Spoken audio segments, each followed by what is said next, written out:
gudoomiye ku-xigeenka saddexaad ee xisbiga cadaaladda iyo daryeelka ucid mujaahid cali yuusuf cali gure oo maanta warbaahinta kula hadlay xafiiskiisa magaalada Hargeysa ayaa waxa uu walaac weyn ka muujiyay in doorashooyinka ay qabsoomaan waqtiga ay maxkamadda sare ee Soomaaliland ay ku garnaqday in la qabto doorashada madaxtinimada iyo golaha wakiilada. mujaahid cali yuusuf cali gure arintaasi faahfaahinaya ayaa waxa uu yiri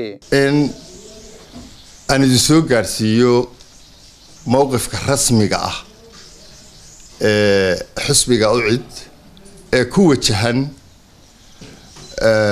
قانكي محكمة الدستوري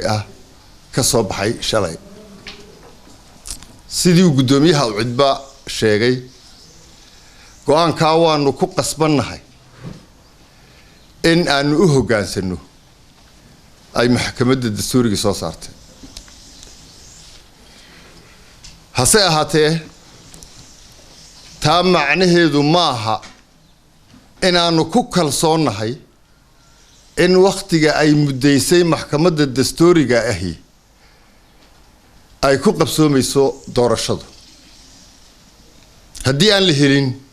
saddex qodob oo annaga noo ah udub dhaxaad in doorashadu ay ku qabsoomi karto waqtiga ay cayintay ee kaba dambaysta ah oo aanu walwal weyn ka qabno inay ku qabsoomi karto saddexda qodob kow waa in la soo dhammaystiraa dhammaan wixii shuruuc ah ee qabyo ah ee khuseeya doorashooyinka oo dhan waqti ku habboon oo ay soo galaan gacanta commissionka oo aanay jirin wax shuruuc ah oo ku dambeeya meel kale qodobka labaad commissionka doorashooyinku waa inuu curiyaa dhammaystiraana khariidada tubta doorashada loo marayo oo wadata qorshe hawleedyadeedii oo dhan oo hawl kasta waqtiga la qabanayo cidda qabanaysa waxa lagu qabanayo dhammaystiran ilaa iyo maalinta sanduuqa iyo warqadda la tegayo ee ah 28 waa in la helaa kaas oo dhammaystiran qodobka saddexaad xukuumaddani sidan hadda ay tahay anagu waxaan u naqaanaa doorasho diid saddexdii sanadood ee ugu dambeysay markaanu eegnana waxay doorashada ku ahayd hagardaamo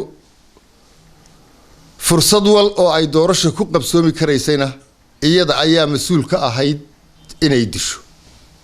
waxaanu madaxweynaha ugu baaqaynaa in la helo xukuumad lagu wada kalsoonaan karo inay dalkan gaarsiin karto doorashooyin xor iyo xalaal ah waqtiga ay maxkamadda dastuuriga ahi cayintay qodobada waxaan u leenahay waqti aanu garan karayno inay doorashadu inta ka horeysa haddii la dhammaystiri waayo aanay ku qabsoomayn marka kuwa aanu arki weynana waxaanu bixin doonaa digniinta hore oo ah inaan wax doorashadii ka dhacayn markaasaanu bixinaynaa waxaanu qaadi doonaa talaabooyinka wixii markaa nagu habboon waxaan mar kale ku celinayaa in xusbiga ucid uu u hoggaansan yahay oo uu ogol yahay go'aankii maxkamadda dastuuriga si kasta oo ahaaba